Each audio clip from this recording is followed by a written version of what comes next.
আগে যেহেতু আমাদের ব্যাপারে অনেক কনফিউশন ছিল, দোষর বলা হতো যে আমরা অনেক সময় সংসদে অনেক কথা বলছে। এটা কোনো অন্যায়ের বিষয় নয়।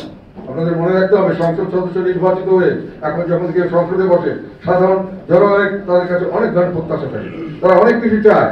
তাদেরকে দিতে গেলে সরকারের সঙ্গে একটা সদ্ভাব রাখতে হয়, তাদেরকে কিছুটা হলেও প্রশংসা করতে হয়, না হলে তাদের এলাকার মানুষের কাজকর্ম হয় না। কাজে অনেকটা করতে হয়েছে, সেটা বুঝতে হবে। যে যখন গেছে, যারা আমাদের তৎকালীন সময় অন্যান্য দল যে গেছে তারাও একই কাজ করেছে, সংসদে আমরা দেখেছি তারাও করেছে।